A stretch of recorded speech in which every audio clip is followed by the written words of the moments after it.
arriving at the farm, I immediately noticed someone leaning on the gate, looking depressed. As I walked closer, I realised to my surprise that it's Kimka herself. Well, it seems she must have had the same idea we did. Oh, Diggle, I was not expecting to see you here. Yeah, I thought you were more well-equipped than this. Cheer up, it looks like Torrin found your bag. Oh, he did? Then it's certainly good news. What's wrong? Nothing at all. Come on, there has to be something, otherwise you wouldn't be waiting here. Well, the thing is that man over there refuses to let me talk to Voski. Voski? Who's that? Oh, he's the man who runs this farm. They'll call him Old Man Voski. Christ, stereotyping in a name. As he has lived here for a rather long time, but unfortunately, his apprentice refuses to let any Ferrens pass. What? Why not? He seems to have an intense hatred for all things Ferren. Of course, that is to be expected in human territory. No, it's not. Look, I'll go have a talk with him and make him let us through. Diggle, you would do that for me even after I said I hated humans? Well, to be honest, I don't think I believe you. What are you talking about? Next, you'll be saying that I like you or something utterly ridiculous like that. You don't have to be like that, Kim Kerr. Don't be afraid to tell me how you feel. Do not act like you care about me, Dougal. I know you simply desire assistance in winning Magister's challenge. My well-being is not exactly your first priority. I'd call her out on that, but to be fair, she is right. So, this and that, swings and roundabouts. I mean, what human would ever want to listen to a Farah patter on about her feelings? I'm an evil overlord master bastard person. Forget it then. I guess you're right, that isn't really my business. We should save some time and find the root of cause of this problem. Right. Now, should we get on with this? Go speak to that intolerable man. I will wait here.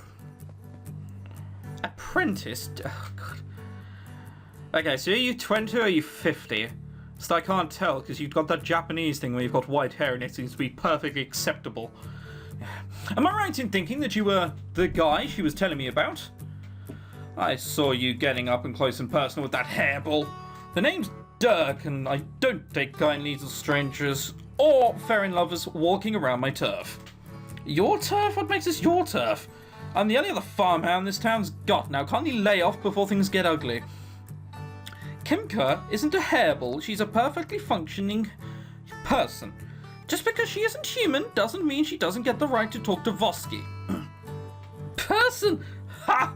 Those damn Ferrens all make you trust them and stab you in the back when you aren't looking. She's a peace negotiator, not an assassin. You almost made her cry. Do you think I'd give a damn about some smelly Ferren? I told her to go roll around in the dirt somewhere like one of the mammoths.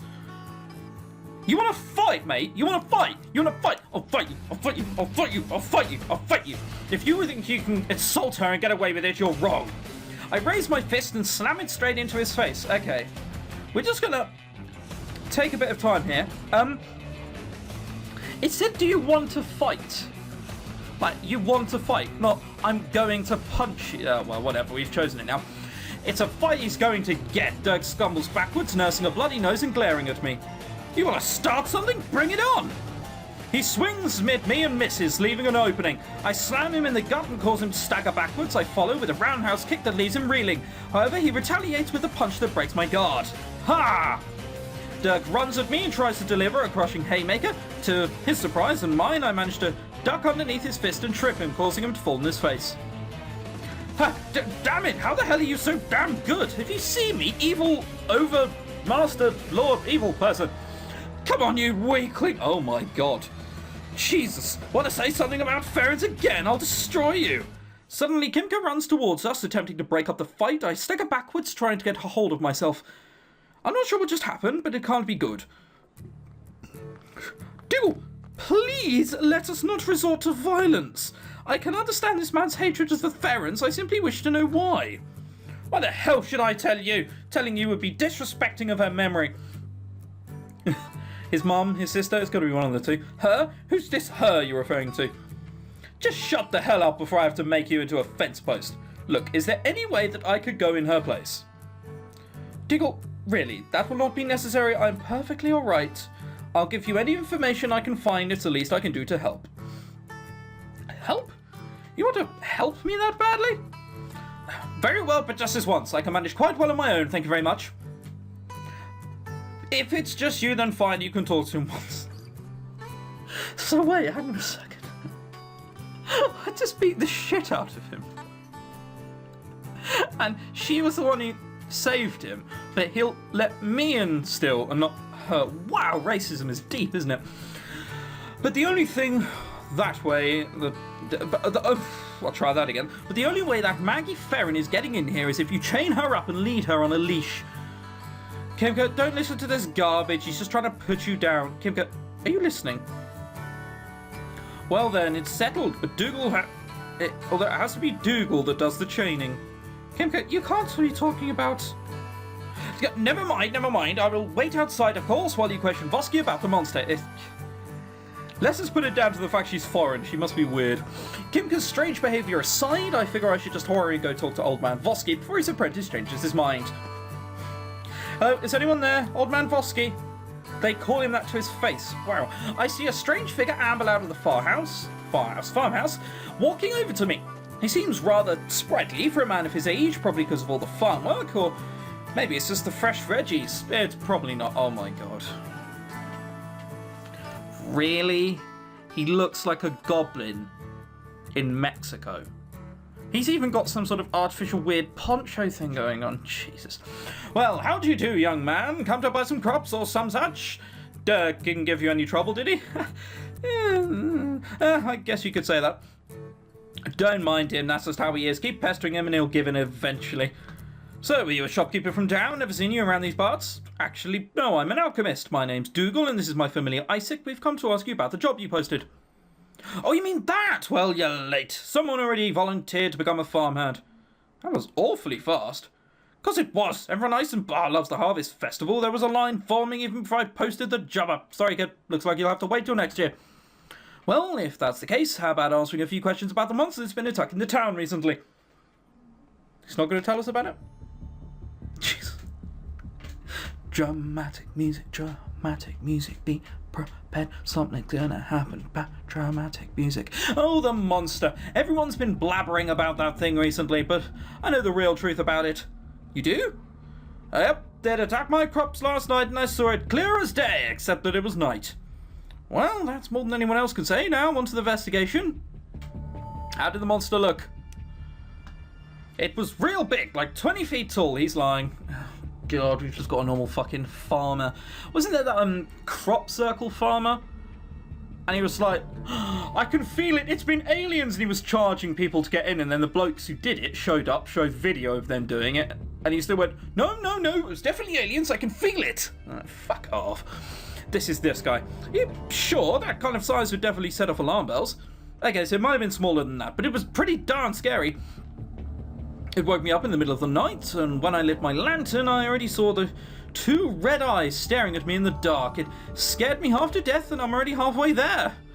So it was large and had red eyes. Anything else? When it went closer, I realised that it was some kind of large animal. Actually, no, it looked awfully like a saber cat. I was hoping it wasn't going to be Fae, but at least they sort of just wiped out the mystery with that. A saber cat? It wasn't by any chance made of metal, was it? Metal? Why would it be made of metal? It looked like a regular saber cat to me. But it was awfully large and mean. So, wait. So you didn't see any steam or anything like that? It didn't move like a machine? No, sir, it was real as you can get. If it wasn't giving up steam, there's no way it could have been Fae. It looks like we have not 1 but 2 saber cats on our hand. Well, at least one of them isn't trying to kill us. Oh, it's so reassuring. Hopefully. What happened when you saw it? Anything out of the ordinary? Well, him seeing a saber cat dancing around the farm's probably enough. What did the monster do when you saw it? It started growling like crazy and tried to chase me away. Stopped on one of my prized vegetables too. I tried to hit it with my hoe, but it just got gold-turned angry and tried to slice me up. You're lucky I found it and not Dirk. He probably would have tried to punch it to death. I have a feeling it was trying to eat one of the livestock. Poor my mates. I got scared so badly that they were giving out extra milk in the morning. Oh, Jesus. That's strange. You said the monster was chasing you away. What makes you so sure? Well, it was just standing there for a while, and when I walked over, though, it noticed me and came after me. Why would it be standing around if it was on the hunt for cattle? It might have just been surprised by the sight of my lantern. Yeah, that seems like the most likely possibility. ... We don't believe it, basically. But what if it was protecting someone? You mean someone had that thing as a pet? Well, we have to open every possibility, right? Yeah, but it's impossible to domesticate something like that. I don't know, maybe Magistus has several pets? You never know. Anything out of the ordinary. Did you see anything strange, unexpected when you saw it? Perhaps a flash of light or some kind of alchemy at work? Yeah, well, now that you mention it, I did hear something. When I walked out of the house, I heard a scream. It sounded almost like a woman. It was very high-pitched, so I assumed it was a bird and ignored it. After all, I had better things to worry about, but now that you bring it up, it might be helpful to you. Lamia? Seems like Faye after Lamia. I thought that had happened as soon as I said she's my lover. That should do it. If you don't mind, do you think I could examine where you last saw it? No, sure thing, Sonny. It's right over there, though. Right now, it's just turned to muck. Not sure if you could find anything useful. Anything is better than nothing. I'll just go take a look.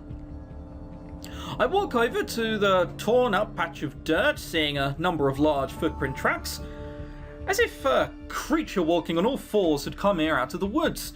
They lead back in the same direction. No surprise, I've seen these before. However, as I investigate the surrounding area, I notice something peculiar.